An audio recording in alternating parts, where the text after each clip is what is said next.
Everyone, আসসালামু আলাইকুম। Dolly's পেশন্সের আজকের আয়োজনে আপনাদের সবাইকে জানাচ্ছি সাদর আমন্ত্রণ। আজকের পর্বে আপনাদের সাথে শেয়ার করব মজার একটা আচার রেসিপি। আর সেই আচার রেসিপিটা হচ্ছে জলপাইয়ের আচার।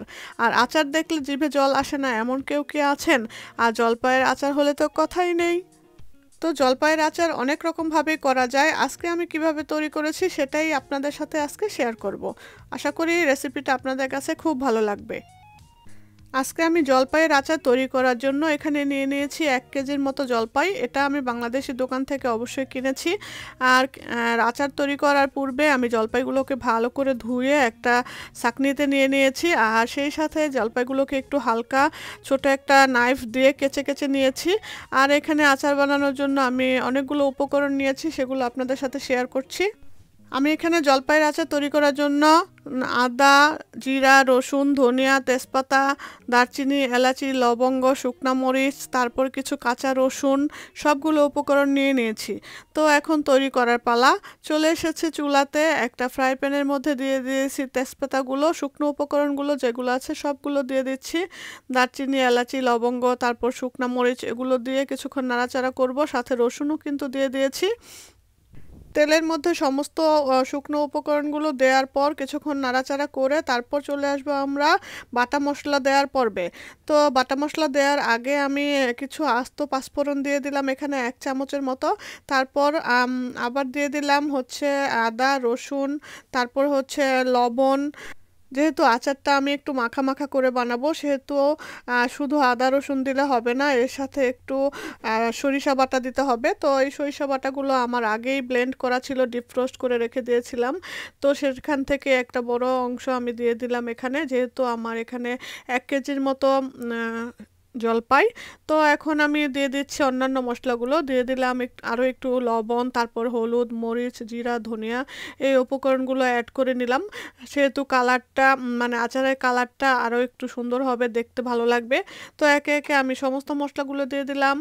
দিয়ে একটু নাড়াচাড়া করছিলাম, দেখলাম যে কোন মশলাটা একটু কম হয়েছে, এজন্য আমি একটু বারবার আর একটু হলুদ দিয়ে অ্যাড করেছিলাম। দেখতে পাচ্ছেন কালারটা কত সুন্দর এসেছে।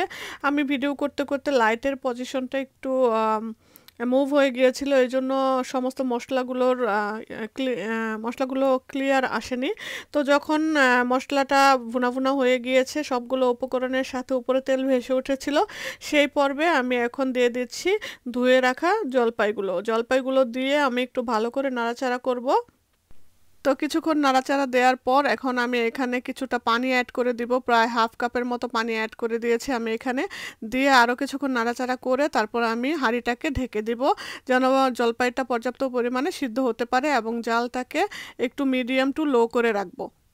প্রায় 8 থেকে 10 মিনিট পর আমি ঢাকনাটা তুলে দেখি যে আমার জলপাইগুলো মোটামুটি সিদ্ধ হয়ে গিয়েছে। এখন আমি আরেকটু নাড়াচাড়া দিয়ে নিলাম, কারণ মশলাটা যেন নিচ থেকে লেগে না যায়। আবার আমি ঢেকে দিলাম। এইভাবে প্রায় 25 থেকে 30 মিনিট রান্না করলাম। কিছুক্ষণ পর ঢাকনা তুলে দেখছিলাম যে নিচে লেগে যাচ্ছিল কিনা। তো এইভাবে দেখার পর যখন দেখলাম যে তেলগুলো উপরে ভেসে উঠেছে এবং একটা জলপাই আমি একটু টিপ দিয়ে দেখলাম যে সিদ্ধ হয়েছে কিনা, তো দেখেছি যে হ্যাঁ, জলপাইগুলো সিদ্ধ হয়ে গিয়েছে। তারপরও আরও একটু ভালো করে সিদ্ধ হয়েছে কিনা কনফার্ম হওয়ার জন্য আমি আরও কিছুক্ষণ ঢেকে রেখে দিলাম, একদম মিডিয়াম টু লো আছে। আরও 5 মিনিট পর ঢাকনা তুলে আমি আবার চেক করছিলাম যে জলপাইগুলো কি ভালো মতো সিদ্ধ হয়েছে কিনা। হাত দিয়ে টিপ দিয়ে দেখলাম যে না, সুন্দর মতো সিদ্ধ হয়েছে। আর একটা ক্লোজ শট নিয়েছি এখানে আপনাদের সাথে দেখানোর জন্য যে অরিজিনাল কালারটা কেমন এসেছে আচারের। দেখেন দেখতে কত সুন্দর লাগছে, জলপাইয়ের আচারটা মশলার মধ্যে ভেসে আছে। জলপাইগুলো দেখা যাচ্ছে সবুজ সবুজ এখনও হয়ে আছে, হলুদ মশলার মধ্যে সবুজ জলপাইগুলো দেখতে মুখে আসলে পানি এসে যাচ্ছে। আমি ভয়েস ওভার করতে করতে আমার মনে হচ্ছে যে এখনই আচার আর একটু খেয়ে নেই। সো ভিউয়ার্স, এই তো তৈরি হয়ে গেল মজাদার জলপাই আচার। কেমন লাগলো আমার আজকের জলপাই আচার রেসিপিটা? যদি ভালো লেগে থাকে তাহলে অবশ্যই লাইক, কমেন্ট এবং শেয়ার করবেন। আর ভিডিওতে নতুন হয়ে থাকলে চ্যানেলটাকে সাবস্ক্রাইব করে রাখবেন, পাশে থাকা বেল বাটনটাতে ক্লিক করে রাখবেন। যখনই আমি নতুন কোনো রেসিপি ভিডিও শেয়ার করব তখনই নোটিফিকেশন পৌঁছে যাবে আপনাদের কাছে সবার আগে।